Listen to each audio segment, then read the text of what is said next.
Ya, shalom saudara-saudara yang dikasihi Tuhan. Hari ini kita akan mendengarkan firman Tuhan dan kita akan membahas, tolong ditampilkan, mencari penyebab karakter kita. Kita semua mempunyai karakter masing-masing. Kenapa kita bisa punya karakter seperti ini? Nah, saudara-saudara, itu ada sebabnya. Mari kita sama-sama akan telaah. Saudara-saudara, karena saya mempunyai waktu yang sangat terbatas, maka saya akan menunjukkan kepada saudara halaman 12. Ya, tolong ditampilkan halaman 12.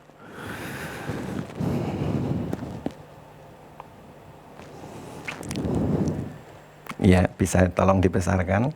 Saya aja yang kecil. Ya, saudara dan saya, bisa nggak saya ditampilkan kecil di sini? Oke, saudara bisa lihat. Saudara lihatnya sebelah kanan saja. Ya, sebelah kanan. Ya, sebelah kanan saudara. Saudara-saudara yang dikasihi Tuhan, saudara dan saya sekarang itu punya posisi nomor 1 tidak? Apa itu nomor 1? Percaya diri atau tidak punya kepastian atau tidak percaya diri.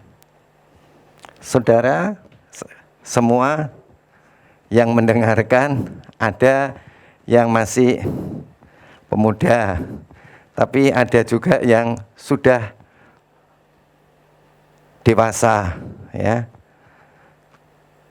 Dan saudara dan saya, kita lihat, coba saudara renungkan, saudara itu jadi orang itu percaya diri enggak?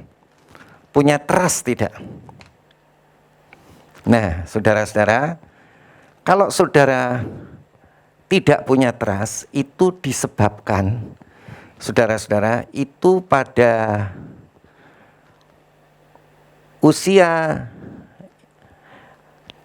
dari 0 sampai 18 bulan, itu saudara sudah terlihat saudara itu tidak percaya diri. Contoh, begitu bayi dilahirkan, si anak itu dipeluk oleh ibu, dan karena ibu itu memeluk, dia punya kepastian, ya. Dia punya percaya diri. Kalau ibu saya sayang sama saya.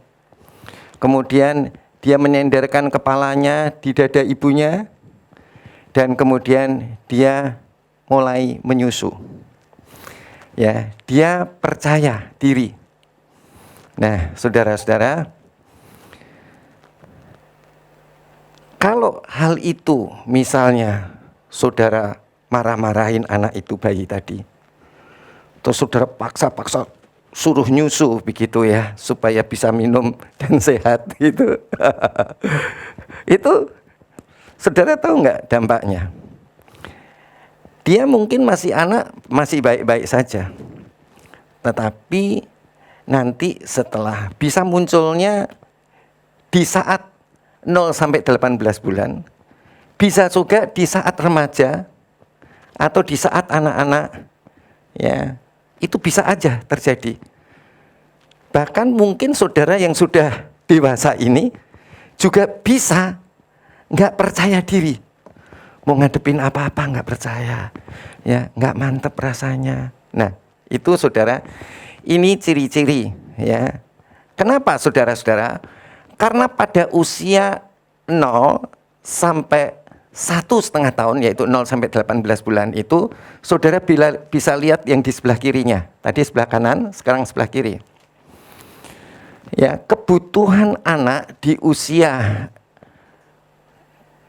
di bawah 2 tahun itu, kebutuhannya adalah melihat dengan inderanya, ya. Bagaimana anak itu dipeluk, bagaimana anak itu dibelai. Kalau anak itu dipeluk dan dibelai, dia jadi percaya diri, punya percaya diri. Ya, oleh sebab itu Kalau saudara waktu usia di bawah 2 tahun saudara tidak mendapat kasih sayang dari orang tua saudara, maka yang terjadi mungkin munculnya waktu itu, ya, saudara disusui nggak mau, dipeluk nggak mau, nangis aja nangis. Loh, anak seusia sampai dengan 7 tahun, saudara-saudara, itu dia itu panca inderanya itu main, ya, pikirannya itu menafsirkan segala sesuatu, mencoba memahami segala sesuatu, ya. Jadi saudara-saudara, kita mesti tahu kalau sampai sekarang kita nggak bisa percaya diri karena di usia 0 sampai 18 bulan atau sampai 2 tahun, saudara, penglihatan saudara atau indera saudara, panca indera saudara tidak mengalami kasih sayang. Jadi siapa di sini yang rasanya nggak pede gitu, ya? Kalau mau ketemu orang nggak pede, kalau mau sekolah nggak pede, ya mau kerja nggak pede. Sekarang, ya, mau nikah pun nggak pede, nggak percaya diri, ya.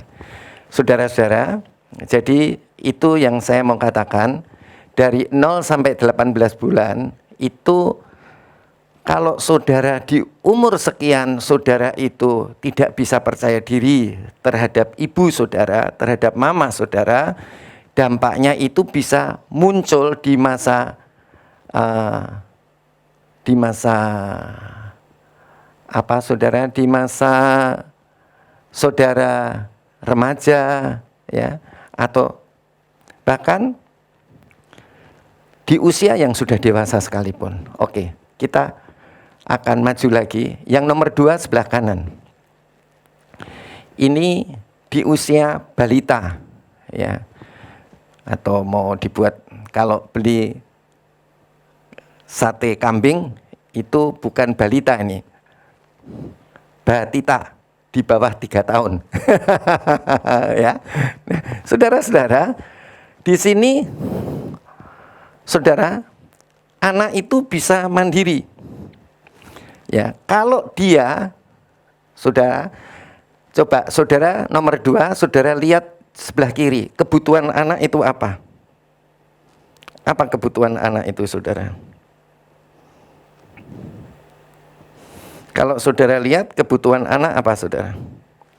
Terlihatkan di situ, suka berkhayal. Ya. Jadi anak dari umur 2 sampai 7 tahun itu suka berkhayal. Saudara coba perhatikan anak-anak kecil, ya. Saya perhatikan cucu saya. Jadi saya tahu sekali dia suka berkhayal. Berkhayalnya apa, saudara-saudara? Dia itu mobil-mobilan diparkirin semua rapi, dari kiri kanan, kiri kanan, kiri kanan, kiri kanan. Kemudian dia ngomong sama saya, "Opa, ini mobil diparkir." Ya. "Kok kamu bilang begitu, kenapa, Nat?" "Iya, Nathan ngelihat mobil pada diparkir."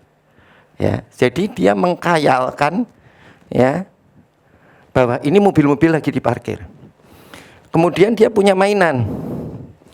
Mainan itu yang mobil bisa turun, terus habis gitu muter turun, kemudian seperti lift dinaikkan, kemudian untuk diparkir kembali, ya. Jadi di umur 2 sampai 7 tahun itu anak itu suka berkhayal. Jadi kalau anak lagi berkhayal begitu, jangan. Nah, saya kan punya masalah ini sama si cucu. Kenapa, saudara-saudara? Cucu saya ini ngelihat mobil balap. Wah, itu dipikir bener, yang ditabrak, yang apa. Saya bilang, nah, itu bukan mobil bener, nggak ada orangnya. Ada opa, ada orangnya. Nah, sekarang kamu coba lihat, betul nggak ada orangnya? Perhatiin, diperhatiin sungguh itu. Oh ya opa, nggak ada orangnya. Apa itu? Boneka. Nah, ya kan? Ya, jadi saudara-saudara, kalau dia lagi berkhayal begitu, jangan dibilang, jangan, nggak bagus tuh berkhayal, jangan. Hanya saya mulai didik pelan-pelan.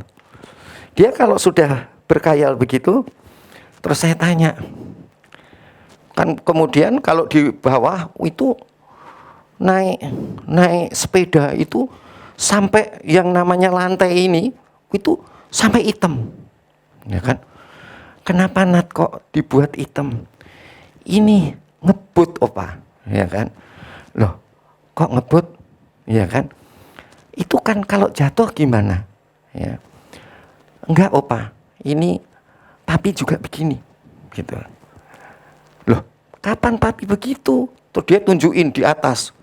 Kalau mobil-mobil lagi ngebut, kayak ini opa. Terus saya tanya, loh itu bahaya Nat. Kalau nanti Nathan punya mobil, jangan begitu ya.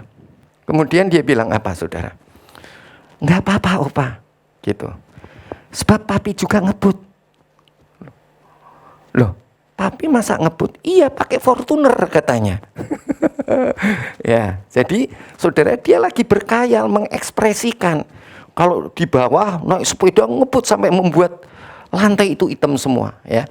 Jadi dia berkhayal. Kita nggak boleh ngelarang dia berkhayal, tapi kita mulai memberikan pengertiannya secara pelan-pelan. Kalau itu adalah orang yang menumpang di dalamnya, itu berdarah. Bahaya nggak Nat kalau berdarah? Sakit nggak? Iya. Nah, jadi saudara-saudara, jadi kalau saudara kira-kira larang nggak boleh berkhayal dari umur 2-7 tahun, ya saudara-saudara, nanti kalau saudara lihat di usia, saudara lihat sebelah kanan, nomor 2, itu saudara bisa lihat dia itu tidak bisa mandiri. Ya, jadi nggak boleh dilarang, ya. Tapi dikasih pengertian supaya dia bisa mandiri. Tapi kalau saudara larang, nanti anak itu menjadi malu dan ragu-ragu. Ya, jadi jangan dilarang. Ya. Nah, apa bukti anak itu dia itu adalah otonom atau mandiri? Ya. Kalau anak berani bilang tidak, kalau diganti, misalnya seperti Nathan atau Ethan ya, dia minta baju, mintanya saya itu, ya kan? Kemudian dikasih yang ini, enggak itu. Dikasih yang ini enggak itu, ya. Jadi saudara jangan kalau dia minta yang tidak prinsip, saudara enggak usah lah, enggak prinsip itu, enggak usah, ya. Nanti anak itu jadinya malu dan ragu-ragu. Ya, jadi apa yang mesti kita buat, saudara-saudara yang tidak prinsip, saudara ya okein aja, ya, karena dia sudah belajar mandiri. Ya. Nah, siapa di sini yang sudah seusia ini belum bisa mandiri?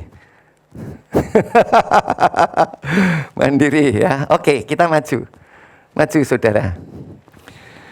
Kemudian sebelah kanan lagi, ya, nomor 3 itu kalau di sebelah kiri itu adalah masih tetap berkhayal, ya. Nomor 3 itu di usia 3-5 tahun ini prasekolah, ya, belum SD, ya saudara. Nah, kalau anak itu tidak boleh berkhayal, apa yang terjadi? Anak itu tidak bisa berinisiatif, ya. Jadi apa yang terjadi? Dia itu akan menjadi pemalu, ya.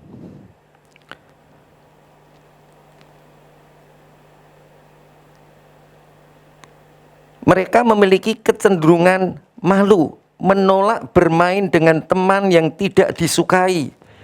Dia ragu-ragu, ya.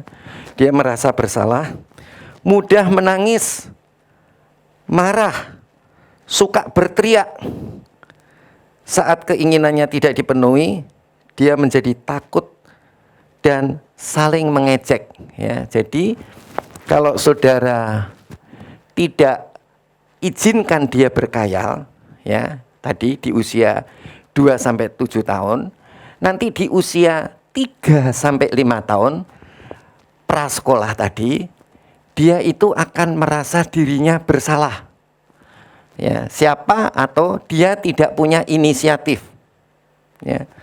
Inisiatif.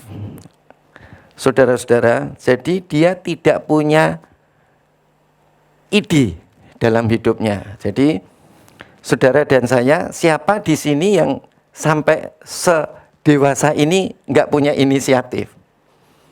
Ya, karena apa? Saudara dalam pekerjaan kadang-kadang nggak punya inisiatif.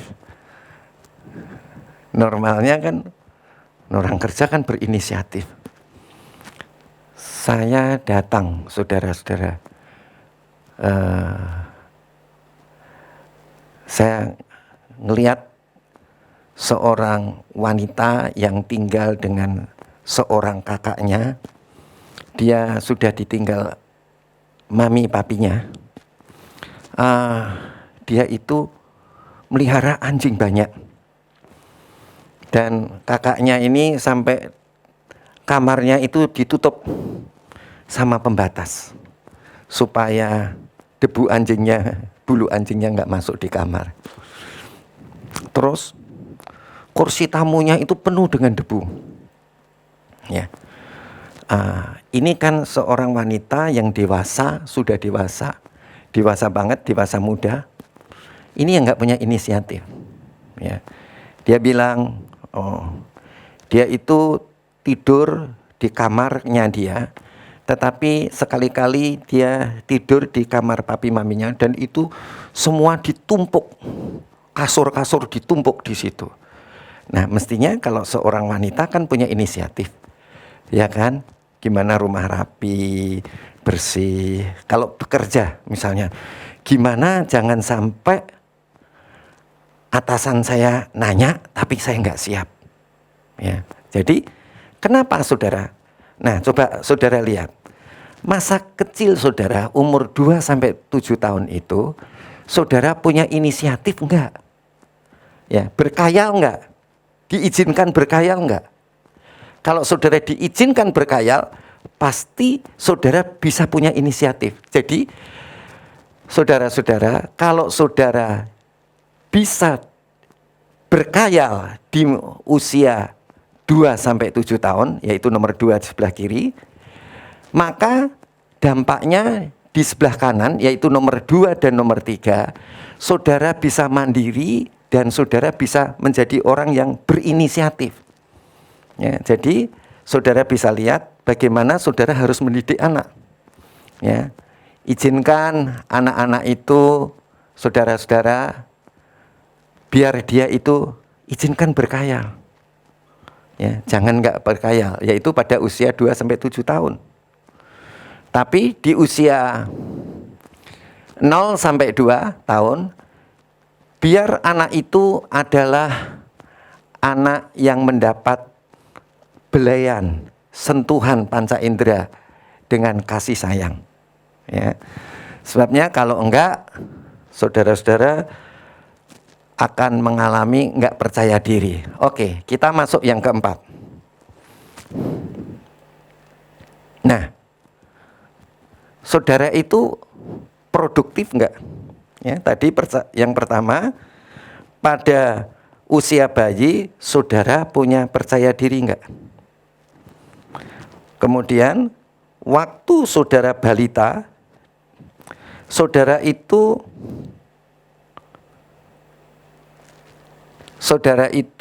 bisa mandiri tidak? Mandiri artinya apa tadi? Nolak. Ya. Enggak dikasih baju, enggak ini, yang itu. Kemudian di usia prasekolah, saudara bisa punya inisiatif. Ya, maka itu saudara kalau anak sekolah minggu mesti dilihat saudara-saudara. Oh, ini usia berapa ya. Kenapa saudara? Saudara harus lihat bahwa anak prasekolah 3 sampai 5 tahun itu pasti diajari oleh gurunya berinisiatif. Dia berkhayal, ya, diizinkan untuk berkhayal, ya. Oke, sekarang kita lihat saudara, di usia 5 sampai 13 tahun, ya, itu usia produktif. Lawan daripada produktif adalah minder, ya, minder. Itu di situ dikatakan merasa dirinya kurang, minder. Ya, ayo, kenapa saudara dan saya sukanya minder? Sambil terapin di badannya, saudara. Nanti diterapin untuk anak-anaknya, ya. Sekarang kenapa di usia 5 sampai 13 tahun itu? Karena begini saudara, coba saudara lihat sebelah kiri.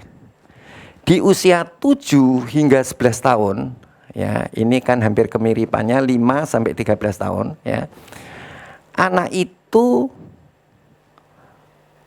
melihatnya itu melihat yang mutlak. Ya, jadi kalau nggak boleh, ya nggak boleh. Ya, kalau nggak boleh. Ya, misalnya, kalau saudara ada rambu-rambu lalu lintas, ya, kemudian lampu kuning, harusnya berhenti atau diterjang? Siap-siap berhenti. Nah, ini kalau papinya nerjang, anak di usia 7 sampai 11 tahun, anak itu pasti protes. Tapi nggak boleh, ya. Ya, anak seusia itu adalah melihat segala sesuatu itu secara mutlak. Kemudian dia itu anak yang taat sama peraturan. Ya. Anak cucu saya itu baru usianya 5 tahun lewat dikit, ya. Ya. Tapi dia sama peraturan maminya tuh taat, ya kan? Jam tidur, dia tidur, langsung pegang guling, gitu. Ya, taat, ya kan? Ya, dia taat, ya, melihat segala sesuatu itu mutlak. Sebelah kiri, coba lihat saudara nomor 3, taat pada peraturan, tidak mau yang sifatnya kompleks. Ya, kompleks itu begini. Kompleks itu aturan, ya itu yang dijalankan, ya, nggak mau yang namanya aturan nggak dijalankan, ya. Nah, jadi kalau saudara melakukan pelanggaran, anak akan protes. Jadi dampaknya nomor sebelah kanan, nomor 4, dampaknya apa saudara? Dampaknya anak itu tidak produktif atau merasa dirinya kurang, ya. Jadi kenapa? Karena dia rasa tidak percaya diri. Lah, salah kok papi mami bilang benar, padahal salah kok benar, ya. Saudara bisa nangkep nggak? Loh, wong salah kok dibilang benar. Jadi yang benar gimana? Ya. Jadi saudara jangan salahkan anak di usia 5 sampai 13 tahun, yaitu dia itu karena perkembangannya di sebelah kiri nomor 3, perkembangannya itu adalah hal-hal taat pada peraturan. Saya mau taat sama peraturan, kok nggak boleh? Misalnya, kalau minggu kan sekolah minggu. Kenapa kok saya nggak boleh ke sekolah minggu? Nggak bisa terima anak seperti itu. Kalau terima, apa yang terjadi? Nanti sampai gede, dia nggak percaya diri. Ya, jadi ini kelihatannya sepele. Ya, dan itu adalah akibat dari usia kita 5-13 tahun atau di usia 7-11 tahun. Nah, yang terakhir adalah di usia remaja. Nah, ini sebaliknya, saudara. Yaitu di usia 13-21 tahun. Sebelah kanan, di sebelah kanan. Ya. Sekarang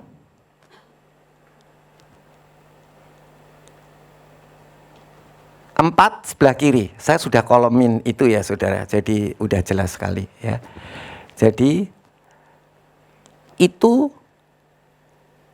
anak di 12 tahun ke atas, anak itu sudah bisa kompleksitas ya, hal-hal yang kompleks. Apa itu hal yang kompleks? Ya. Contohnya begini. Tadi papa nerjang lampu kuning, harusnya kan berhenti. Tapi karena mamah lagi melahirkan anak, ya, atau ada orang yang sakit yang perlu pertolongan, jadi kuning kita bisa bablasin. Nah, kalau dia sudah bisa mikir begitu, seusia 12 tahun ke atas. Tapi kalau saudara misalnya begini, bilang sama anak saudara, ini kan berlawanan sama nomor 4 sebelah kanan atau nomor 3 sebelah kiri kan? Betul nggak? Kebalikan. Ya, kebalikan. Nah, harusnya kan boleh, ya kan? Umur sekian, umur 12 tahun ke atas, itu mestinya boleh, sudah bisa berpikir kompleks. Ya, ada hukumnya nggak boleh, menurut moral boleh, menurut logika. Menurut hukum nggak boleh, tapi menurut etika boleh. Ya, jadi dia sudah bisa menghubungkan antara hukum, etika, dan moral. Ya, jadi saudara-saudara, kalau saudara harusnya nolong orang, misalnya, ya seperti tadi lah, yang paling gampang, ya. Karena terdesak untuk menolong orang, itu secara moral, hukum nggak boleh, tetapi secara moral boleh. Jadi apa yang terjadi, saudara-saudara? Yang terjadi anak, kalau nggak boleh, dia bingung. Loh, kan harusnya boleh. Di usia 12 tahun ke atas, di usia remaja, kan harusnya boleh. Tapi kok kenapa nggak boleh? Nah, anak itu akan kebingungan identitasnya, ya. Perannya dia jadi nggak bisa berperan dalam hidupnya. Ya. Jadi dia hidupnya itu, kenapa ada orang homo, ya, lesbi, ya, yang nggak ngerti gendernya, ya, itu karena dia udah tahu itu harusnya boleh, tapi tetap dilarang nggak boleh. Oke. Saya bicara ini, saudara bisa menangkap tidak, saudara? Nah, jadi bagaimana cara mengasuh anak?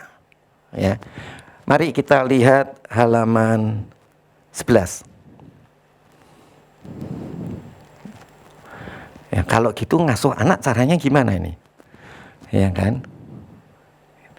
Ya, gaya mengasuh. Ya. Sebentar, saudara, saya mau bilang begini. Karakter kita sekarang itu terjadi karena dulu mungkin belum tereksplor, belum tampil, belum kelihatan, tapi saudara pendem-pendem terus. Ya, begitu saudara bisa, saudara akan lampiaskan. Ya, ini contoh, seorang istri itu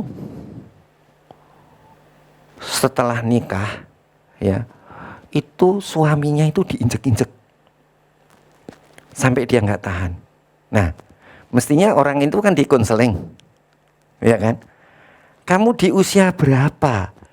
Ya, sesuai dengan pertumbuhan umurmu, perkembangan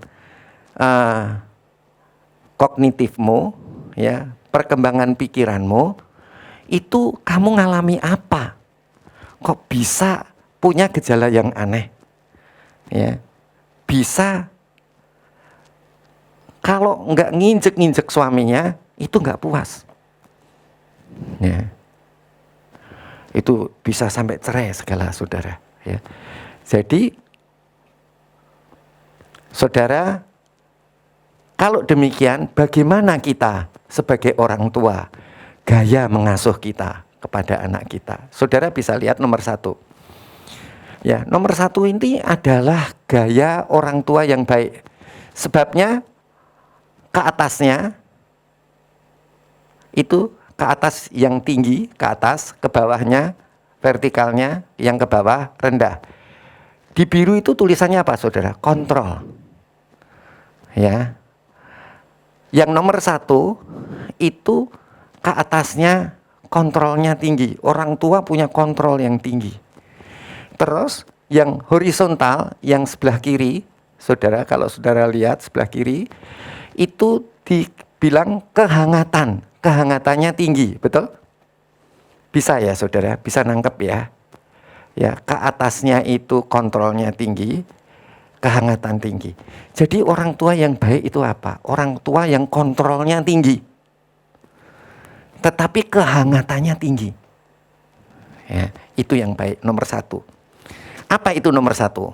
Orang tua yang berwibawa, memelihara, ya, berwibawa, ya, tapi dia memelihara, ya, jangan nggak memelihara, berwibawa tapi memelihara, mengasihi, menetapkan batasan-batasan, ya, menetapkan batasan, disiplin melalui bimbingan, ya, misalnya, kamu nggak boleh ngebut, Nathan, karena kamu bisa jatuh dan kamu bisa nyelakai orang lain. Nah, jadi disiplin tapi diberi penjelasan. Kenapa kok kamu perlu disiplin? Terus dia misalnya satu ketika saya marah. Ya. Kemudian kita membuka disiplin. Kenapa kita marah? Ya, Nathan suka nanya sama saya, "Opa kok marah kenapa?" Nah, mesti buka komunikasi. Opa marah karena udah dibilangin berkali-kali, terus aja begitu-begitu, jadi opa marah. Ya, tapi kalau dibilangin sekali, 2 kali, 3 kali nggak apa-apa. Tapi kalau berkali-kali dan itu bahaya, opa marah. Ya kan? Jadi dia ngerti, oh marahnya itu begitu, bolehnya begitu. Jadi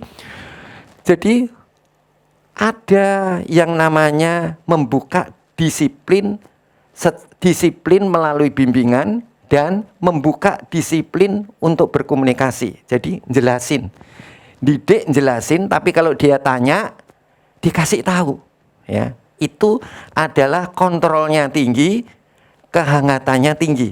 Ya, ingat, jangan kontrolnya yang tinggi, kehangatannya tidak. Ya, oke. Itu yang paling bagus, ya. Kemudian saudara kalau nomor 2 itu kontrolnya tinggi, kehangatannya kurang. Lah itu jangan. Ya, sama anak harus memberikan satu kehangatan, kasih, ajak bermain, ya.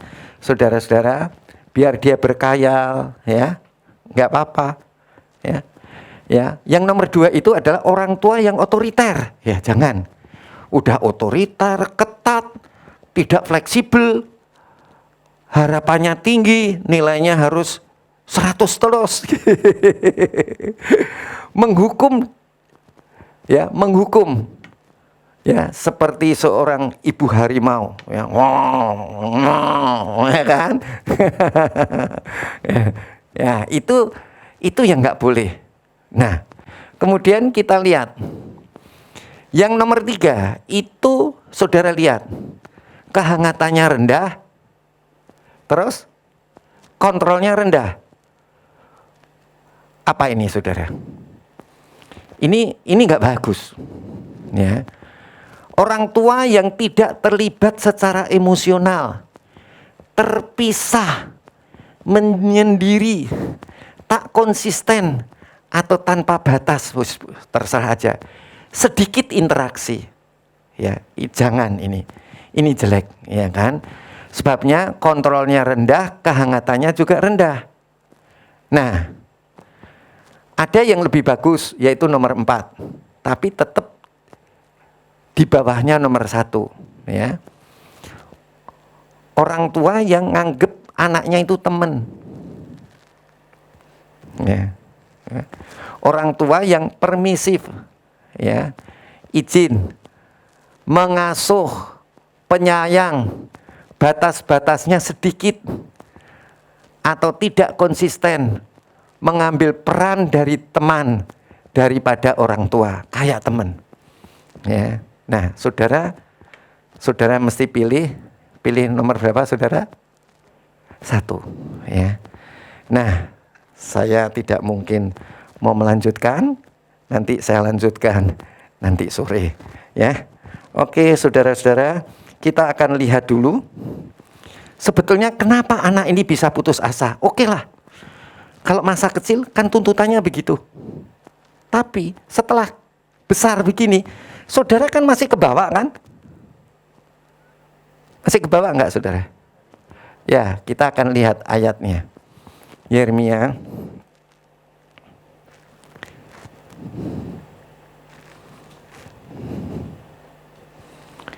Yeremia 29 ayat yang 11.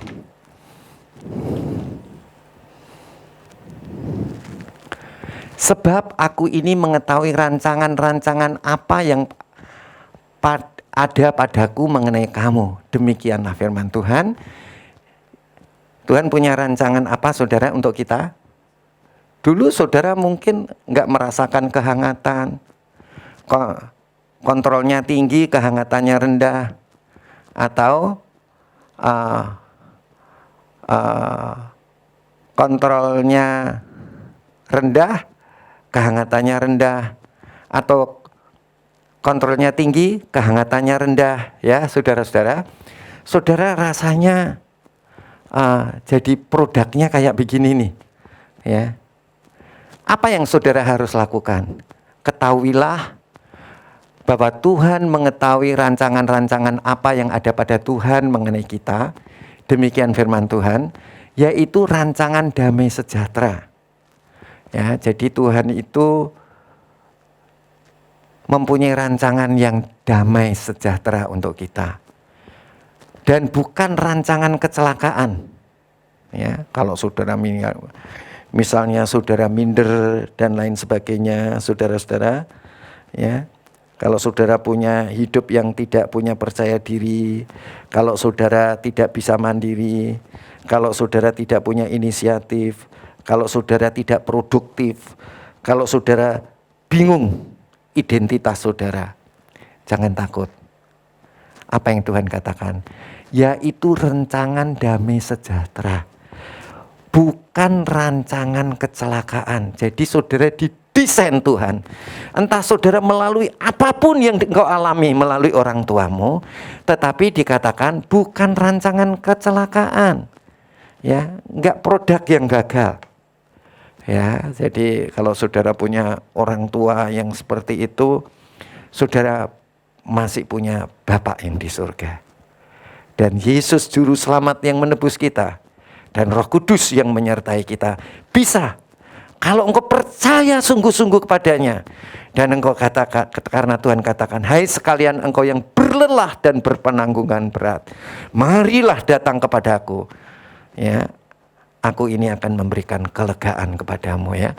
Bukan rancangan kecelakaan, untuk memberikan kepadamu hari depan yang penuh harapan. Jadi jangan takut ya.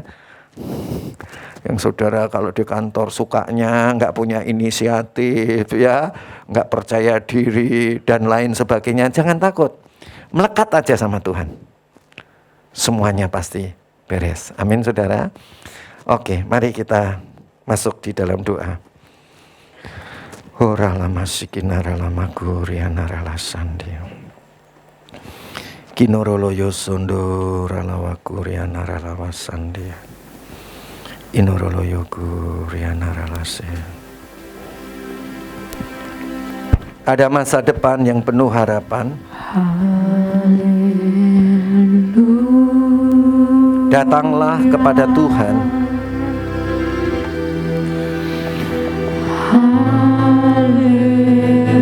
Ora lawasande. Inorolo gundaralase.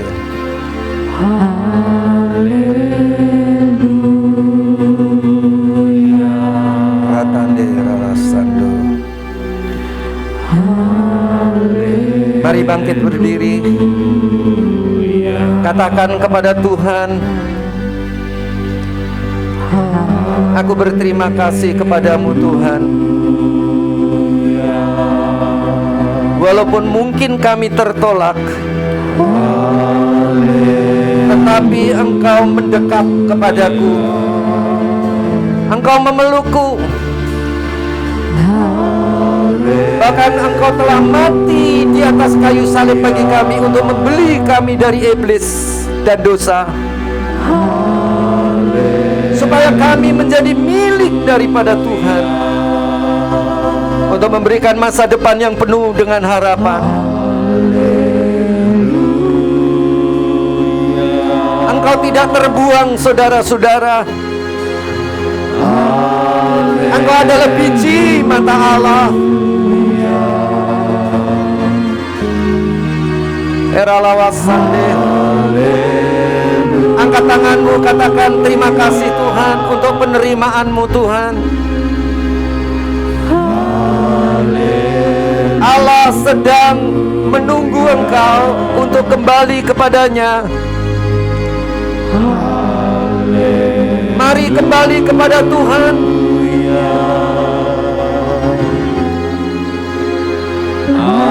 Nikmati kasih-Nya, nikmati berkat-Nya.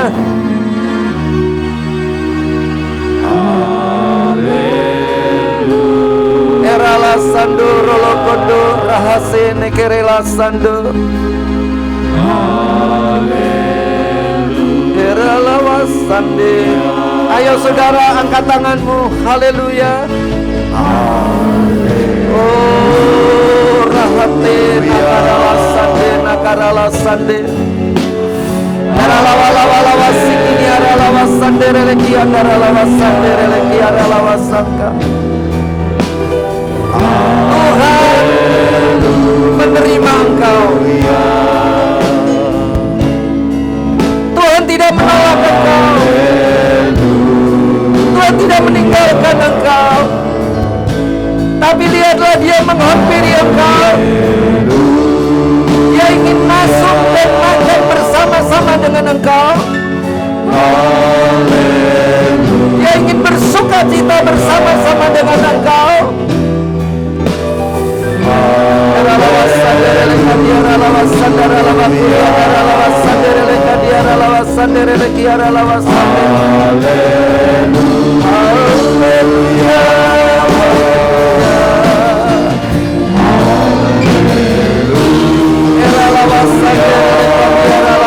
Angkat hatimu.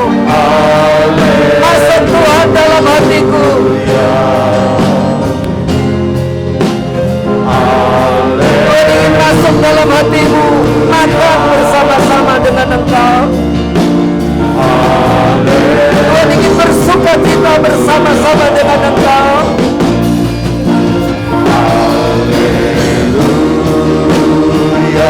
Undang Dia masuk dalam hatimu.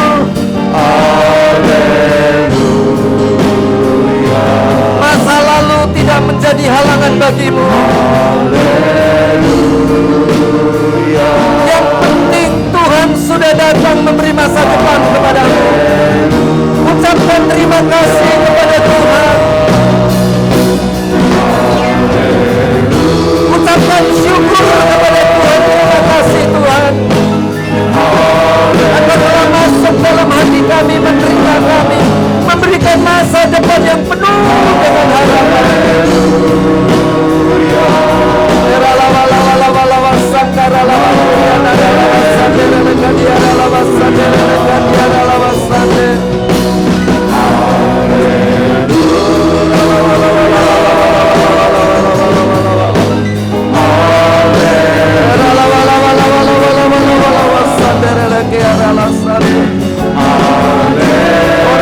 sebagai orang tua, sebagai kakak, sebagai guru-guru sekolah minggu.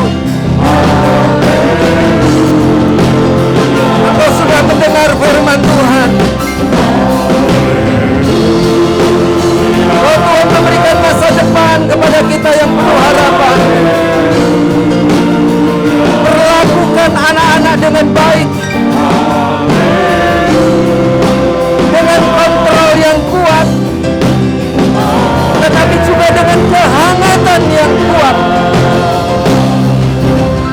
Bagi orang tua, kakak-kakak, guru-guru sekolah minggu, pembina remaja,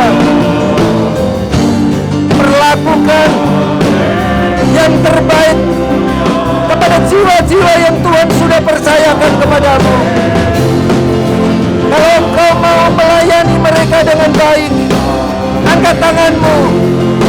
Angkat tanganmu, saudara, katakan kepada Tuhan, aku sebagai orang tua akan memenuhi kebutuhan anak-anak.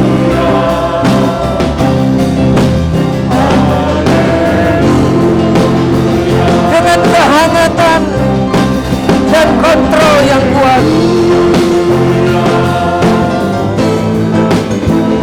Mari saudara-saudara kita berjanji kepada Tuhan.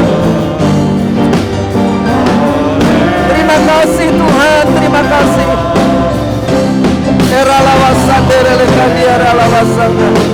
Saya rasakan ada hadirat Allah. Ayo saudara, ambil tindakan. Haleluya.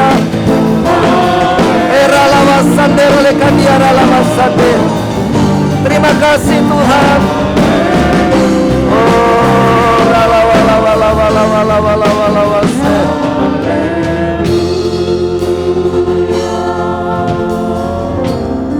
Bagi kita yang masih mempunyai karakter yang jelek, yang masih terbawa, kita sudah dengar firman Tuhan.